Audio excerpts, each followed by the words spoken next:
Bom dia, meus amigos. A paz de Jesus, o Mestre Supremo, esteja em nossos corações. Conta Jesus no capítulo 12 do Evangelho de Lucas que a seara de um homem rico produziu muitos grãos, tantos que ele não tinha onde guardar. Pensou e concluiu: já sei o que farei. Derrubarei os velhos celeiros, construirei outros maiores, neles depositarei toda a minha fortuna. Depois direi à minha alma: agora descansa e goza, tens à tua disposição muitos bens para muito tempo. Mas Deus lhe disse: louco, nesta noite pedirão a tua alma, e o que amontoaste, de quem será? Assim acontece, conclui Jesus, com aqueles que são ricos diante dos homens, mas são pobres diante de Deus. Certamente aquele homem rico, como todo judeu, frequentava a sinagoga, efetuava sacrifícios no templo, jejuava, pagava o dízimo. Como todo ser humano, ele tinha aspirações relacionadas com um futuro feliz, uma velhice confortável, com muitos bens materiais. Faltou-lhe um cuidado essencial: cuidar da sua condição de espírito imortal, preparar-se para a vida espiritual. Só há uma certeza na vida: a morte. Todos nós vamos morrer, sem exceção. Só há uma certeza na morte: não levaremos absolutamente nada para o além, em relação aos bens materiais. Caixão, como se costuma dizer, não tem gavetas. Ficará tudo aqui. Nus viemos ao mundo, nos retornaremos à vida espiritual. Aqui ficarão todos os nossos bens: a nossa casa, o nosso automóvel, o nosso telefone celular, os nossos objetos de uso pessoal, as nossas roupas, tudo. Não levaremos absolutamente nada para a vida espiritual. Imperioso, portanto, que cogitemos do assunto. Amanhã, ou daqui a alguns anos, ou alguns decênios, nós vamos morrer. Todos retornaremos à espiritualidade um dia. E é de importância fundamental que preparemos um patrimônio para a vida espiritual, para que não sejamos no mundo espiritual os sem teto, os sem terra, compondo essa imensa população de rua que habita as regiões sombrias do umbral, o purgatório espírita. É preciso procurar aqueles valores que, segundo Jesus, as traças e as ferrugens não corroem, nem os ladrões roubam. É preciso ter um mobiliário para a vida espiritual.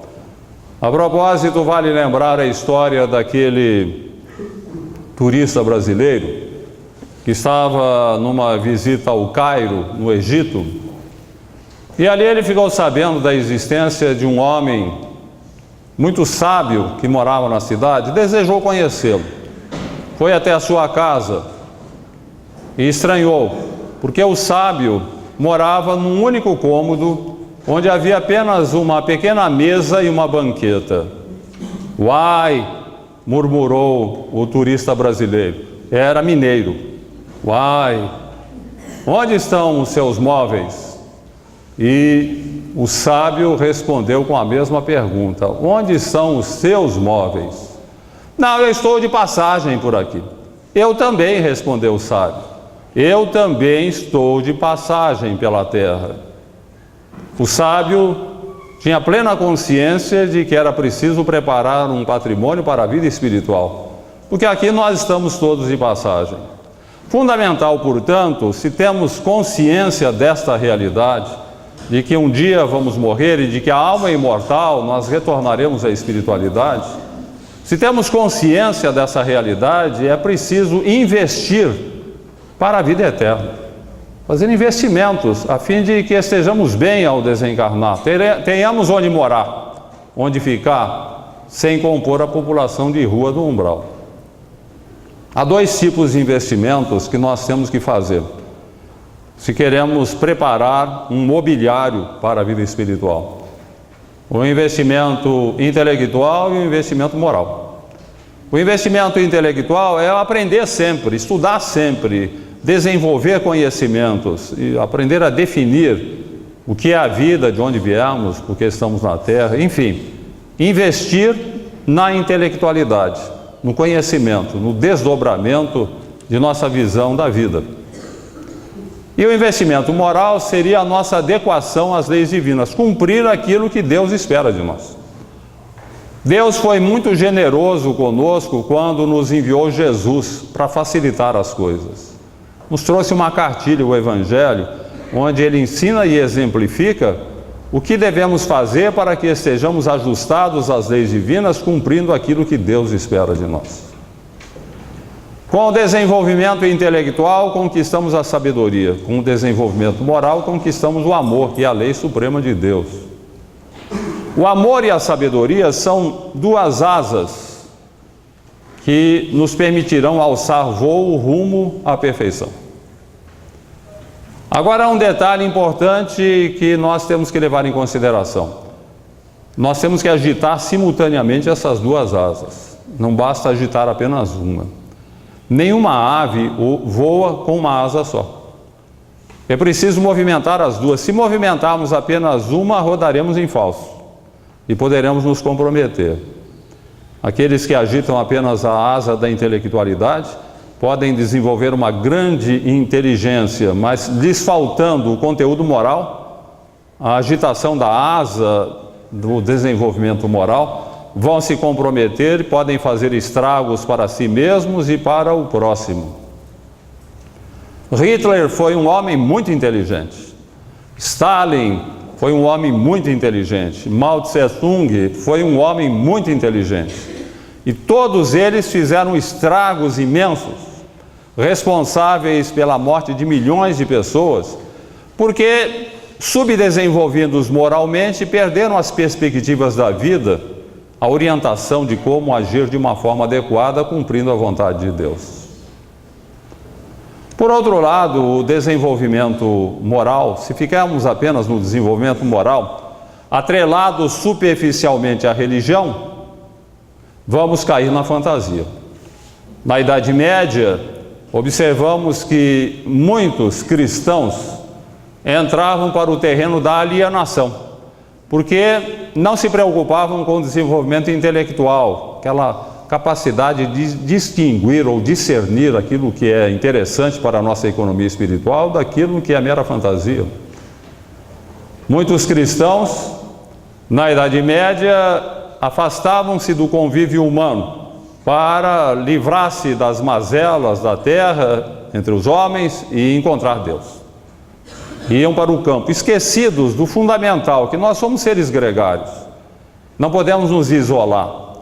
Isolados, nós perdemos o referencial humano e caímos na fantasia e até na alienação. Havia cristãos na Idade Média que simplesmente pastavam nos campos como se fossem bois, que entendiam que era preciso voltar à natureza. Outros se autoflagelavam, açoitavam-se, judiavam do corpo para despertar a alma. Atiravam-se em pântanos recheados de serpentes, atiravam-se em arbustos cheios de espinhos. Não é preciso judiar do corpo, fundamental, para despertar a alma. Havia ordens religiosas que formulavam o voto do silêncio. Cessavam a conversa com os homens para dialogar com Deus. Passavam a vida toda em absoluto silêncio, sem pronunciar uma única palavra. Naturalmente eram ordens masculinas, porque também obrigar a mulher a ficar a vida toda sem falar já seria demais, né, meus amigos? Seria demais. No século V da era cristã, um cristão desejoso de encontrar Deus afastando-se do convívio humano, fez uma coisa inusitada. Ele construiu uma coluna de 8 metros de altura, 2 de diâmetro, e lá se instalou, nunca mais descendo. Passou os restantes 30 anos de existência lá no topo da coluna, sem jamais descer. Era alimentado, atendido por seus discípulos, mas lá ele enfrentou o frio, o calor, a neve, as chuvas, sempre com o propósito de encontrar Deus, afastando-se do convívio humano. Quando ele morreu 30 anos depois de passar 3 décadas lá no topo daquela coluna, ele foi canonizado, foi transformado em santo, recebeu o título beatífico de São Simeão, o Estilita. Se hoje alguém tentasse semelhante proeza, certamente seria conduzido ao manicômio. O que significa que o pensamento religioso das igrejas tradicionais tem evoluído. Católicos e evangélicos, protestantes, têm hoje na sua teologia alguma coisa de mais racional, mais lógico, tanto que não se admite um comportamento dessa natureza. O Espiritismo nos faz uma revelação muito interessante relacionada com o assunto. Nos diz que nós estamos em processo de evolução, estamos desenvolvendo as nossas potencialidades morais e intelectuais na Terra rumo à perfeição. Somos seres perfectíveis. E o Espiritismo nos diz uma coisa interessante: ninguém retrograda. Isto é, ninguém evolui, ninguém volta para trás. A ideia da metempsicose, segundo a qual o indivíduo pode reencarnar como animal, é totalmente fantasiosa e infundada, não tem nada a ver com a realidade. Ninguém vai reencarnar como uma hiena, como um gorila, como uma cobra, embora muita gente bem o merecesse, né? Muita gente que mereceria reencarnar assim. Mas a evolução é daqui para frente. É uma bênção de Deus que os nossos patrimônios adquiridos jamais serão perdidos. Nós não retrogradamos. Alguém poderia até contestar, dizendo que há indivíduos que revelam um nítido retrocesso no seu comportamento. Aquele cidadão que era muito honesto, cumpridor de seus deveres, um dia ele entra para a política, elege-se deputado e imediatamente começa a roubar, o que aliás é raro no Brasil, muito raro. Não houve uma involução, ele não retrogradou no seu comportamento. Aquela senhora cumpridora de seus deveres, cuida bem do marido, dos filhos, um belo dia foge com o vizinho. Não houve um retrocesso? Ou aquele cidadão que era muito calmo, tranquilo, incapaz de ofender a uma mosca, um belo dia ele fica extremamente irritado, agride violentamente alguém que homenageou a senhora sua mãe, atribuindo-lhe aquela profissão pouco recomendável. Não houve aí um retrocesso?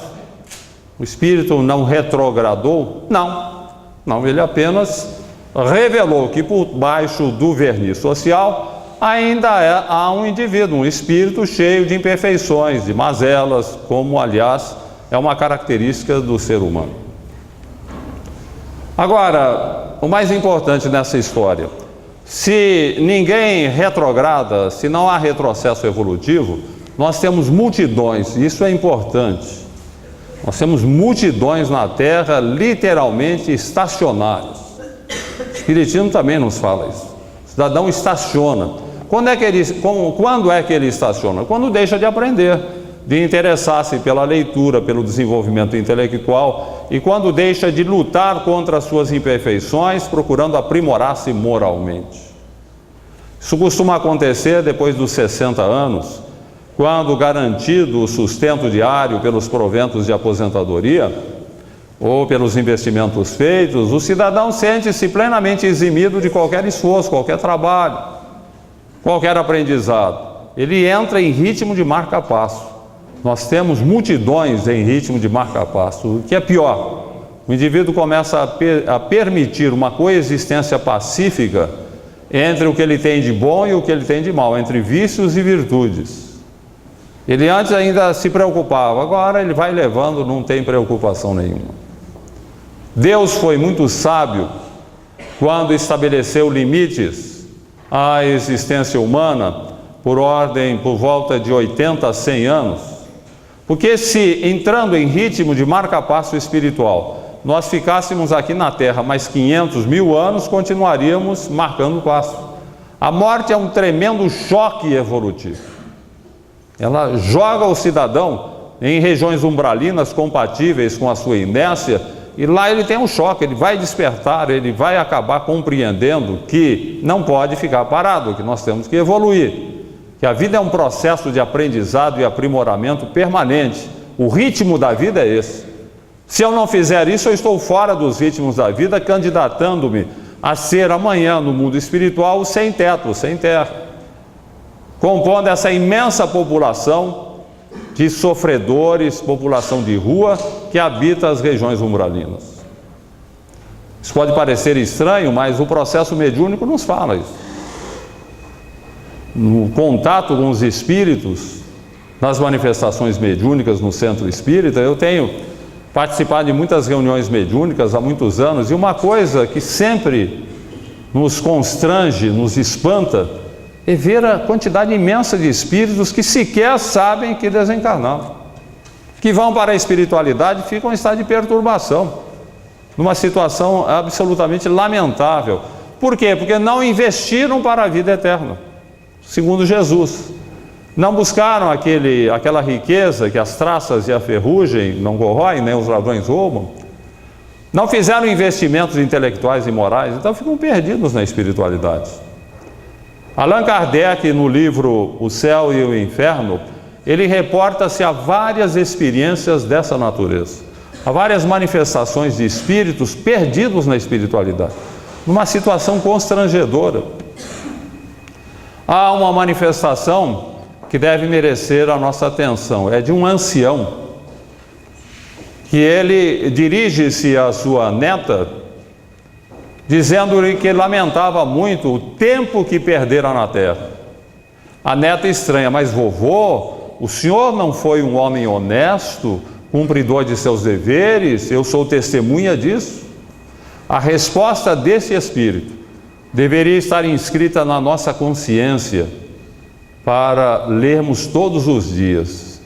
Minha querida neta, diz ele, não basta ser honesto aos olhos dos homens, é preciso ser honesto aos olhos de Deus.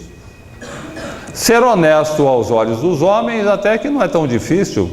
Pagar as contas em dia, não ter título protestado, não ter o nome no Serasa. Mas para ser honesto aos olhos de Deus é preciso muito mais que isso. É preciso aproveitar o tempo que o Senhor nos concede no aprendizado incessante, no combate sistemático às nossas imperfeições, para que efetivamente estejamos aproveitando as oportunidades de edificação da jornada humana e nos preparando para um futuro glorioso na espiritualidade, e não um futuro de tormentos. André Luiz, no livro Nosso Lar, ele tem uma observação também muito importante a esse respeito. Depois de atravessar as regiões umbralinas e sofrer muito nesse purgatório espírita por não ter se preparado para a vida espiritual, André Luiz, no livro, ele faz a seguinte observação, uma advertência a todos nós. Ah, irmãos da terra, quantos de vós poderíeis evitar o caminho da amargura com o preparo dos campos interiores do coração? Acendei as vossas luzes para atravessar a grande sombra. Buscai a verdade antes que a verdade vos surpreenda. Suai agora, para não chorardes depois. Mas por que, pergunta-se, essa dificuldade tão grande que temos para perseverar nos bons propósitos? Por que essas tendências inferiores que caracterizam o ser humano? Porque, como diz o apóstolo Paulo, o bem que eu quero eu não faço e o mal que eu não quero, esse eu faço? É que estamos mais perto do início do que do fim, mais perto da animalidade do que da angelitude. Viemos dos seres irracionais, fomos um princípio espiritual que animava os seres inferiores da criação. Fizemos um trânsito durante milhões de anos, da animalidade instintiva para a humanidade. Compete-nos caminhar da humanidade para a angelitude. Só que nós estamos ainda mais perto da animalidade. E esse processo, a noite eterna das origens, no turbilhão de todas as vertigens, em 1000 transmutações fundas e enormes. No silêncio da mônada invisível, do fundo e negro abismo, tétro e horrível, vitalizando corpos multiformes. Sei que evolvi, e sei que sou oriundo do trabalho telúrico do mundo da terra no imenso e vultoso abdômen. Sofri desde as intensas torpitudes das larvas microscópicas e rudes a infinita desgraça de ser homem. Na terra fui apenas terrível presa, simbiose da dor e da tristeza durante penosíssimos minutos. A dor, essa tirânica incendiária, abatia a minha vida solitária como se eu fora bruto entre os mais brutos. Depois voltei desse laboratório, onde me revolvi como infusório, como animal, como medonho, obscuro, até atingir a evolução dos seres conscientes de todos os deveres, descortinando as luzes do futuro. O poema vai longe, belíssimo, um dos mais belos do livro Parnaso de Além-Túmulo. Faz pensar. Ali, Augusto dos Anjos fala do processo. Nós animamos os seres inferiores da criação. Estamos em processo de desenvolvimento rumo à angelitude, mas mais perto do início. Enquanto transitávamos, esse é um detalhe importante também, enquanto transitávamos pela animalidade inferior, conduzidos pelo instinto, nós éramos egocêntricos. O princípio espiritual, ele é egocêntrico, ele vive em função de si mesmo, até por uma questão de necessidade evolutiva para perpetuar a espécie. Então, desde o reino vegetal ao reino animal inferior, a gente nota o princípio espiritual preocupado apenas com o próprio bem-estar. É um egocentrismo necessário nesse estágio. Então, esse egocentrismo, digamos que foi o barco que nos permitiu atravessar o pântano da inconsciência. Mas agora nós estamos na planície da razão. Esse barco está atrapalhando. Nós não podemos carregá-lo sobre os ombros. É preciso deixar o egocentrismo, que se manifesta no comportamento egoístico.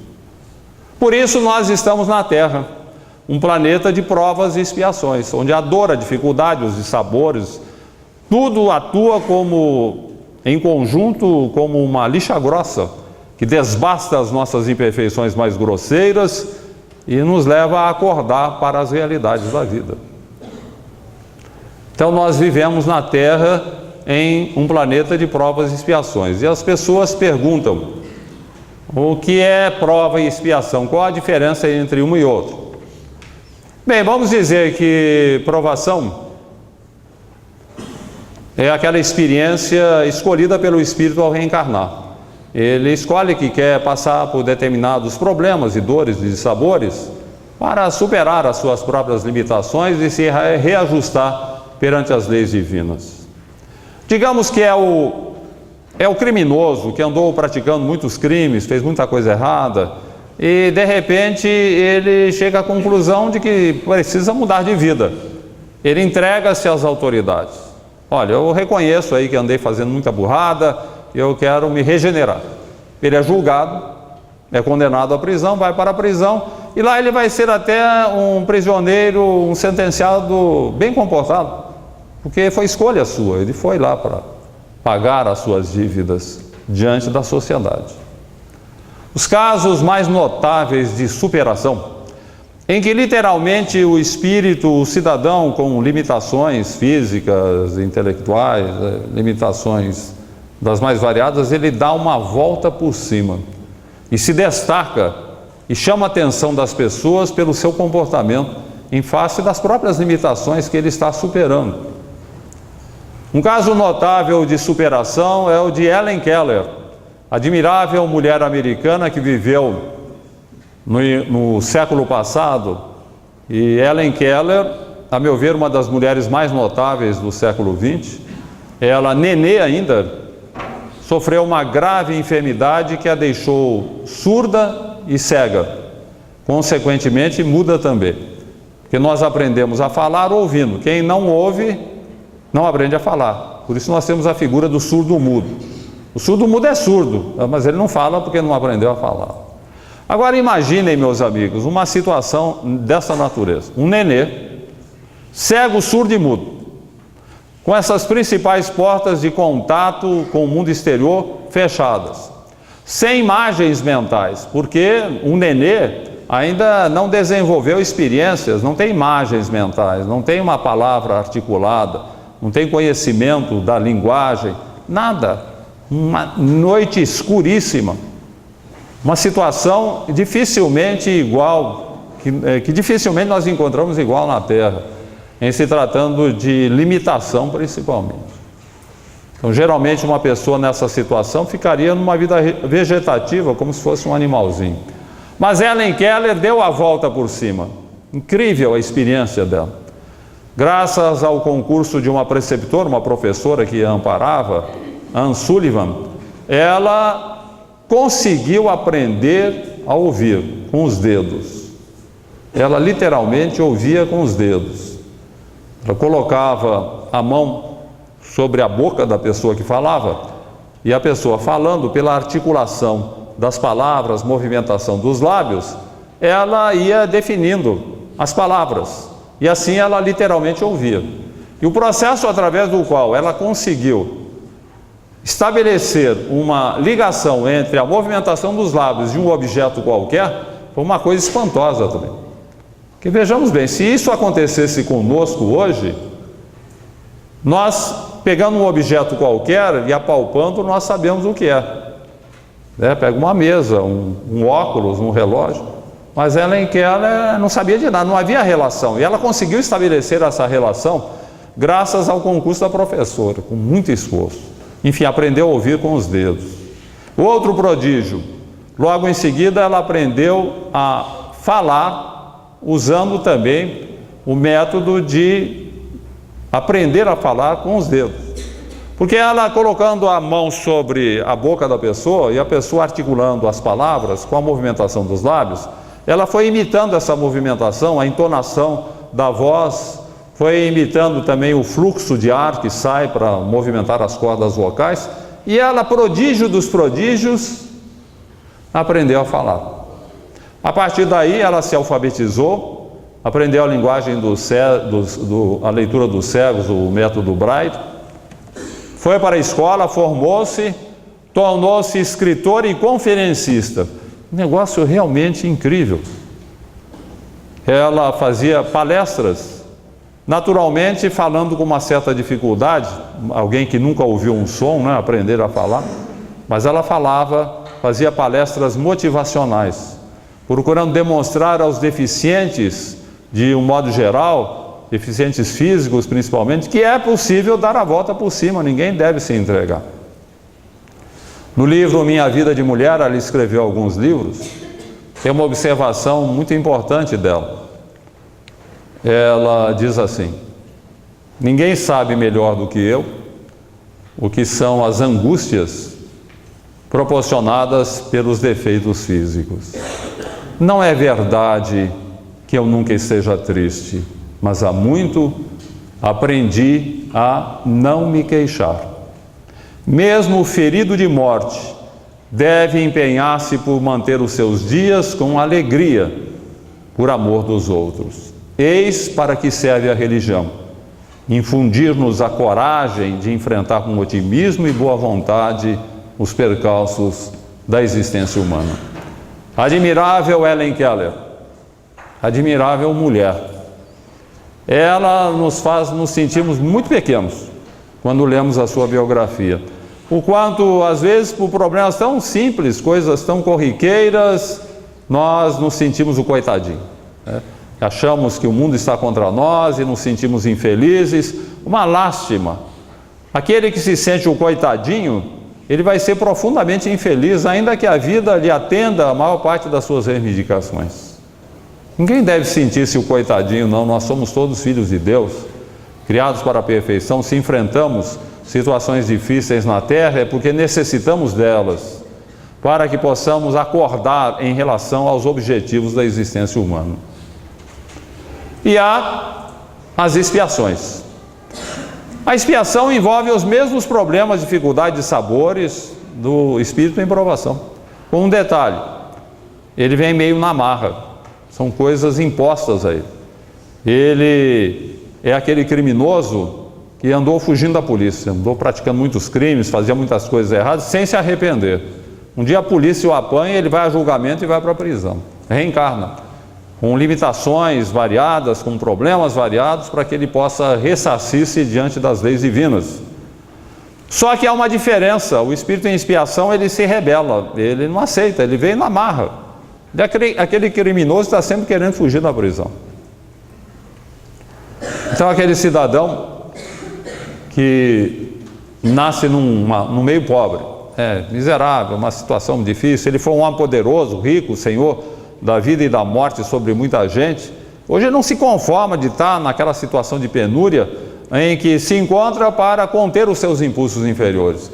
Então ele parte para o crime, ele vai ser dono de quadrilha, ele vai ser chefe de tráfico, vai vender droga, quer readquirir aquele poder que ele tinha no passado e que agora ele não tem absolutamente nada. O espírito em expiação, rebelde, não se conforma, não aceita. Às vezes o cidadão tem uma limitação não tão grave quanto a de Helen Keller, uma limitação física qualquer, até para conter os seus impulsos inferiores, e também vai ser aquele doente neurótico, irritado, agressivo, briga, xinga, torna a vida dos familiares um verdadeiro inferno, porque ele não aceita, ele acha que aquilo não é razoável, ele não pode aceitar. Até aqueles que partem para o suicídio. Eu diria que a maior parte dos suicidas são espíritos que vieram em expiação. Porque aquele que vem em provação, geralmente ele lida melhor com as suas vacilações, com as suas dificuldades, seus problemas. Já um espírito em expiação, não, qualquer problema, dificuldade, ele quer fugir. E muitas vezes opta pelo suicídio, que é uma lástima. Como nós sabemos, a doutrina espírita é bastante clara a esse respeito. Pior tipo de morte é o suicídio, porque em qualquer tipo de morte você pode dizer que foi a vontade de Deus, o suicídio não. E o suicida provoca violentos desequilíbrios no seu corpo espiritual, como deixa bem clara a doutrina espírita. E vai para o mundo espiritual num sofrimento terrível, numa situação lamentável, muito pior do que aquela que ele estava enfrentando na terra. Aliás, dizem os suicidas que não há sofrimento que se compare ao seu na terra. Nenhum sofrimento na terra é igual ao do suicida. Então ele vai aprender à custa das próprias lágrimas, de angústias maiores, que ninguém deve atentar contra a própria vida. Em relação à provação e expiação, estabelecendo até assim uma certa comparação, há uma história que eu conto no livro Encontros e Desencontros, muito interessante, que envolve dois bancários, dois amigos que trabalhavam num banco, aquele banco antigo onde o caixa ficava numa espécie de gaiola, né? Ali para se proteger. Hoje não se usa mais, porque ninguém se protege simplesmente assim, fechando-se numa gaiola. Mas usava-se esse recurso. Então o caixa ficava na gaiola, ali ele autenticava papéis, pagamentos, recebimentos, né? E trabalhavam os dois, eram os dois caixas. Num estava Tobias, um mulato atarracado, de voz tonitruante, mas de cabeça tão fechada aos conceitos espiritualistas, quanto o cubículo onde ele passava os dias autenticando papéis. No outro guichê trabalhava Jesuíno, um espírita consciente, estudioso, que não desanimava no propósito de infundir alguma conceituação espírita na cabeça dura de seu amigo. Tobias, dizia Jesuíno, você não pode se esquecer, meu amigo, que a vida é muito mais importante do que estarmos aí autenticando papéis durante a semana e entregues ao descanso sonolento dos finais de semana. Estamos aqui para evoluir, rapaz, para superar as nossas deficiências, as nossas mazelas, Temos que crescer intelectualmente, moralmente, não podemos ficar parados como você faz.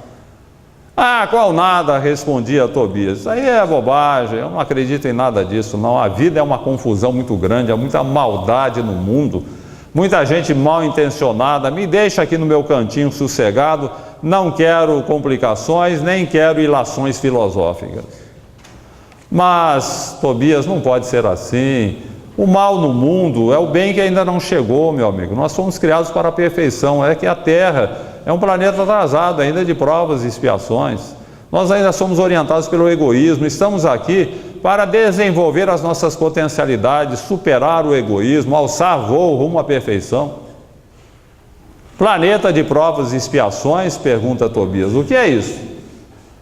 Pois é, Tobias, provação são aquelas dificuldades, problemas e sabores que o espírito escolhe ao reencarnar, para que ele possa ajustar-se perante as leis divinas. Agora, a expiação é o espírito que vem na marra. Ele não quer reencarnar, ele não quer enfrentar nada, mas ele vem compulsoriamente para que possa reajustar-se. E Tobias ria da conceituação de Jesuíno. Mas que bobagem, ô Jesuíno, eu não acho que nós somos espíritos perfectíveis, não. Na verdade, nós somos espíritos com defeito de fabricação. Não tem nada dessa de estar caminhando para a perfeição. Nós temos muitas deficiências, o homem é um ser muito mau. E assim passavam-se os dias sem que Tobias despertasse para as realidades espirituais, não obstante a argumentação bem fundamentada do amigo. Um belo dia à tarde, ao encerramento do expediente, Tobias chamou o Jesuíno. Jesuíno, por favor, vem aqui no meu caixa. Jesuíno entrou no caixa e, que é isso, Tobias? Você está pálido, ficou branco, até mudou de cor, o que aconteceu? Não brinque, eu estou com uma diferença astronômica no meu caixa, equivalente a 6 meses de salário. Já procurei, não encontro, me ajude, por favor.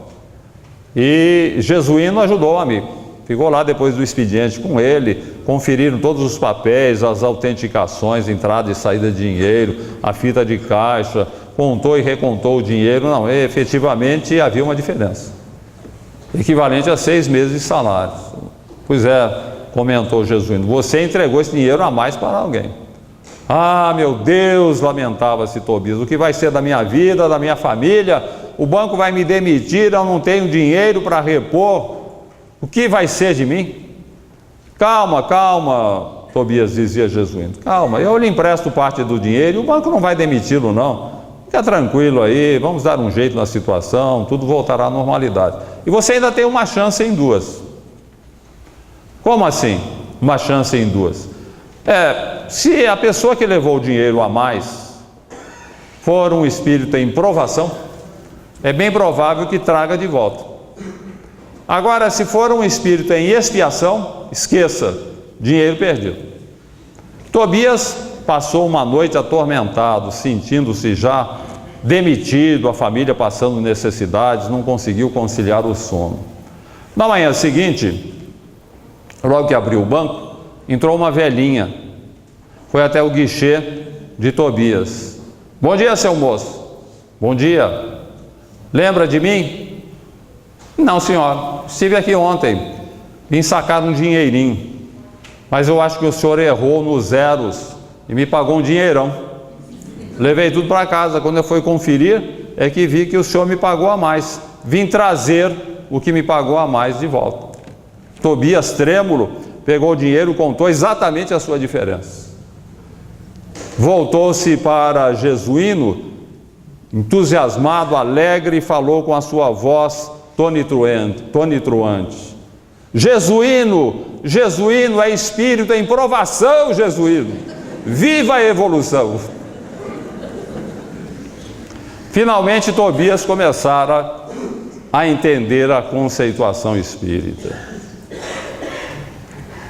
Bem, meus amigos, sendo a Terra um planeta de provas e expiações, evidentemente nós estamos aqui em provação ou expiação.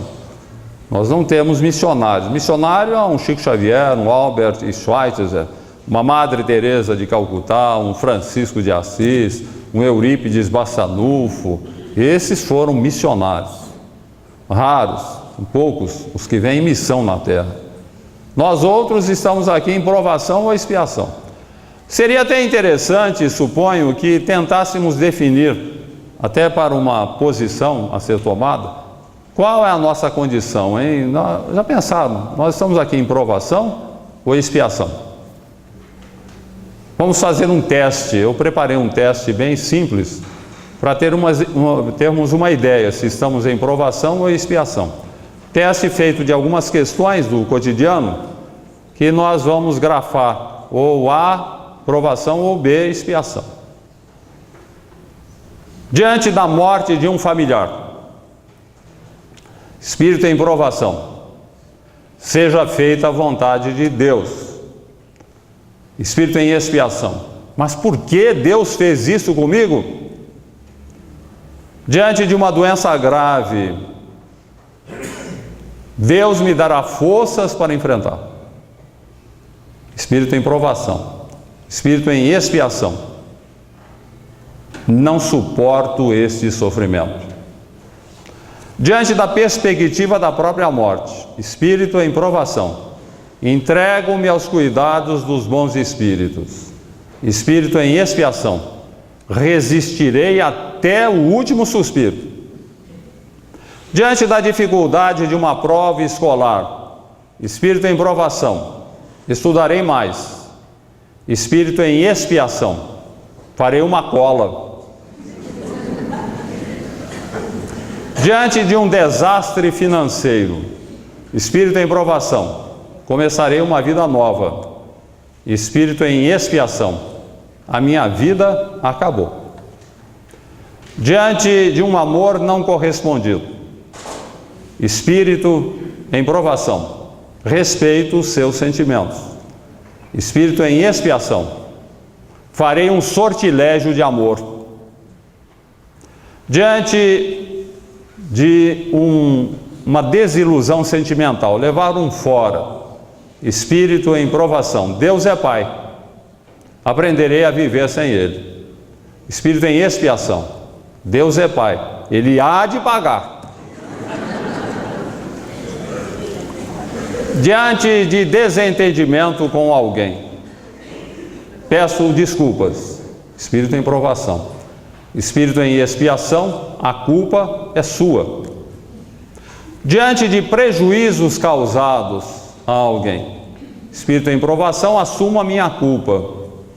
Espírito em expiação, pegarei até o fim. Diante de um motorista imprudente que quase provoca um acidente, espírito em provação, Deus o ilumine. Espírito em expiação, o diabo o carregue. Diante de problemas de relacionamento no lar, espírito em provação, estamos juntos para nos harmonizarmos. Espírito em expiação, será que andei atirando pedras na cruz? Diante de uma mala de dinheiro que encontramos, espírito em provação, procurarei o dono. Espírito em expiação, gastarei até o último centavo. Bem, minha gente, se grafamos as respostas nas alternativas A, beleza, né? Nós estamos aqui em provação. Se a maior parte foi para B, cuidado, nós estamos aqui numa expiação dura e não muito contentes com a nossa vida. Na verdade, meus amigos, não importa muito se estamos aqui em provação ou expiação. O que importa é tomarmos consciência da nossa condição de espíritos endividados, com problemas, que devemos superar as nossas imperfeições, que devemos investir tanto no campo intelectual quanto moral. Aprender sempre, nos aprimorarmos sempre, combatendo as nossas imperfeições. O que importa é isso. E a doutrina espírita nos oferece essa visão justamente para que estejamos dispostos a nos adequarmos às leis divinas. Uma coisa importante, a justiça brasileira, ela determina hoje que o prisioneiro pode reduzir a sua pena na prisão se ele estudar e trabalhar, que eu acho uma coisa ótima. O preso vai estudar na prisão, vai trabalhar, e com isso ele vai ter mais facilidade quando sair da prisão para se reintegrar na vida social. Muito importante. Então é um avanço na legislação penal brasileira. E é interessante notar que essa legislação penal brasileira, ela imita a justiça divina. Porque a justiça divina também é assim. Ela prevê que tenhamos a redução da pena, a que nós sejamos sujeitos aqui na Terra, desde que dispostos a estudar e trabalhar.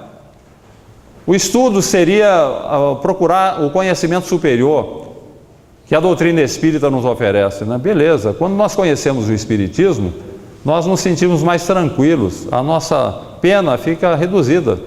Porque o pior de uma pena é você se sentir preso. Agora, se você não se sente preso, consciente de por que está enfrentando uma situação, beleza. Por que Jesus anunciou o Consolador prometido que ele mandaria mais tarde? E por que o Espiritismo se apresenta como o Consolador prometido por Jesus? Exatamente por isso. Porque ele nos explica os porquês da vida. De onde viemos, por que estamos na Terra, para onde vamos, por que sofremos, porque de repente você nasceu com determinada limitação física, ou tem determinado problema social, ou profissional, ou familiar, porque as coisas acontecem.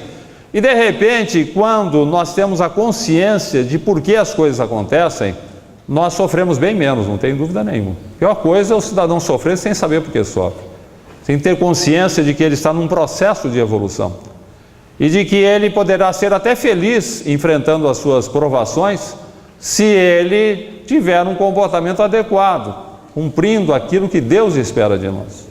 Nesse particular, o conhecimento espírita é insuperável. Não há nada melhor do que o espiritismo para nos consolar e para nos ajudar a valorizar as nossas experiências, procurando fazer o melhor. E vivendo felizes, já que a felicidade não está subordinada à satisfação de nossos desejos diante da vida, e sim ao desejo de compreendermos o que a vida espera de nós. Então eu posso perfeitamente ser feliz tendo limitações variadas, porque eu estou cumprindo o que Deus está esperando de nós. Isso é fundamental. E o trabalho, especificamente o trabalho no campo do bem, amortiza os nossos débitos. Simão Pedro tem uma expressão fenomenal a esse respeito. Ele diz na sua Epístola Universal que o amor cobre a multidão dos pecados. Se nós temos que pagar dívidas, se em face das nossas imperfeições, dos nossos desatinos, da nossa rebeldia no passado, andamos aprontando muito e hoje nós estamos aí pagando as nossas dívidas com a moeda da dor, Deus, na sua misericórdia, nos oferece a moeda do amor, que se exprime na prática do bem. Ótimo! Então eu vou amenizar todos os meus débitos praticando o bem, me dedicando ao próximo, fazendo alguma coisa pelo semelhante. Daí eu viverei muito mais feliz. Por que o espírita está sempre interessado em participar de obras sociais, desenvolver um trabalho, ajudar o próximo? O espírita é melhor que os outros? Não, nós somos mais esclarecidos, mais conscientes de que esse é o caminho para sermos felizes em qualquer setor de atividade humana, desde que estejamos empenhados em ajudar, no setor profissional, em casa, na rua, na instituição socorrista. Se elegermos o serviço no campo do bem por objetivo mais nobre de nossa vida, beleza, estaremos vivendo bem em qualquer situação. Uma repórter fazia uma matéria para o jornal, visitando uma creche, e ela ficou admirada, porque a creche era perfeita. As crianças muito bem tratadas, com muito carinho, que é principal. Muito bem cuidadas, as funcionárias muito atenciosas. A repórter ficou entusiasmada. Foi conversar com a diretora. Veio cumprimentá-la, porque soube que a senhora é o cérebro e o coração dessa entidade. A diretora sorriu. Ah, minha filha, não é nada disso não, eu sou apenas uma pequena peça nessa engrenagem. As minhas companheiras de trabalho são muito generosas comigo, atribuindo-me uma virtude que não possuo. Eu sou uma pecinha. E saiba que eu estou aqui, na verdade, cumprindo uma pena alternativa. Pena alternativa, comentou a repórter. Não posso imaginar a senhora tendo problemas com a justiça da terra. Ah, minha filha, com a justiça da terra não, mas com a justiça divina eu reencarnei com vários problemas. Eu sou espírita, aceito a reencarnação. E hoje sei que numa vida passada eu me recusei à maternidade. Pratiquei muitas vezes o aborto, furtei-me aos compromissos de mãe. Acabei violentando o meu espírito, criei problemas para os meus órgãos genésicos no corpo espiritual. Quando reencarnei, esses desajustes refletiram-se no corpo físico e eu sou estéril hoje. Eu que me recusei à maternidade ontem, hoje não consigo ser mãe. E não é só isso, eu passei uma infância difícil, uma mocidade atormentada, tinha muita depressão, cheguei a pensar em me matar muitas vezes. Com a bênção de Deus conheci o Espiritismo, pude compreender bem a razão dos meus sofrimentos e das minhas limitações. E Deus me concedeu esta pena alternativa. Eu que não posso cuidar dos meus próprios filhos, estou cuidando de filhos alheios. Estou pagando as minhas dívidas de uma forma bem tranquila, muito feliz. Eu me sinto muito feliz aqui na creche, cuidando da criançada. Deus foi muito bondoso comigo. E eu estou nessa pena alternativa. Abençoada a doutrina espírita, que nos oferece condições para entender bem os enigmas do sofrimento humano, proporcionando-nos assim uma visão bem ampla de onde viemos, porque estamos na Terra, para onde vamos, porque sofremos, porque enfrentamos problemas. Enfim, nós temos na doutrina espírita aquele Consolador abençoado, que nos estimula ao esforço de regeneração, ao esforço do bem, para construir um futuro de bênçãos, um futuro abençoado desde agora, um presente abençoado, desde que estejamos dispostos ao sacrifício dos interesses pessoais em favor do bem comum. Fala-se muito das marcas do Cristo, Costuma-se apresentar Jesus de mãos marcadas, na cruz, uma imagem até um tanto mórbida. Tem tanta coisa boa para lembrar de Jesus, não precisamos lembrá-lo crucificado, com marcas nos pés e nas mãos, nos pregos.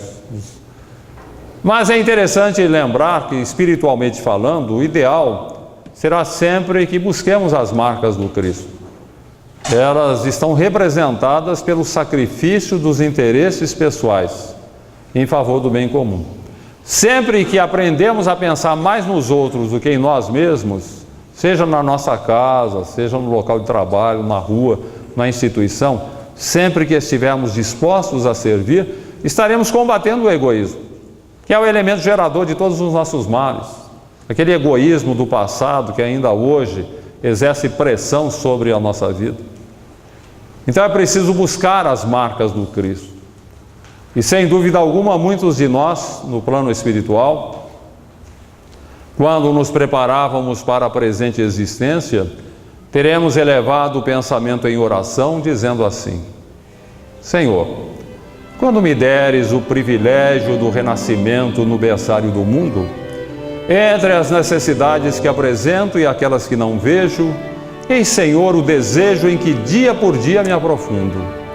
Deixa-me renascer em qualquer parte, entretanto que eu possa buscar-te onde constantemente continuas, trabalhando e servindo em todas as estradas, para que eu também tenha as minhas mãos marcadas, como trazes as tuas.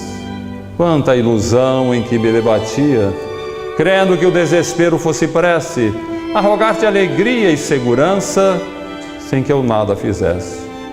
Imitava na terra o lavrador a temer pedra e lama, vento e bruma, aguardando milagres de colheita, sem plantar coisa alguma. Entretanto, Senhor, agora sei que o trabalho é divino compromisso, o estímulo dos céus guiando-nos os passos, e que por atender a semelhante lei, puseste ambas as mãos em nossos braços por estrelas de amor e de serviço. Assim, quando efetues as esperanças em que me agasalho e estiver entre os homens, meus irmãos, que eu me esqueça em trabalho e me lembre das mãos. Não me des tempo para lastimar-me, que eu busque tão somente a luz que me acenas. No anseio de seguir-te, quero trabalho apenas. Dá que eu seja contigo, onde estiveres, uma réstia de paz. Que eu seja alguém sem destaque, sem nome, que se ouvide no bem. E se um dia uma cruz de pedras e agravos reclamar-me a tarefa e o coração, não me largues ao susto a que me enleies, ajuda-me a estender as próprias mãos, aos cravos da incompreensão que me rodeia entre bênçãos de fé e preces de perdão. Não consintas que eu retorne ao tempo morto, da ilusão convertida em desconforto. Dá-me os calos da paz, nas tarefas do bem, a servir e servir, sem perguntar a quem. Ouve, celeste amigo, aspiro a estar contigo longe de minhas horas desregradas, onde sempre estiveste e sempre continuas, plantando amor em todas as estradas, para que eu também tenha as minhas mãos marcadas, como trazes as tuas. Jesus nos abençoe.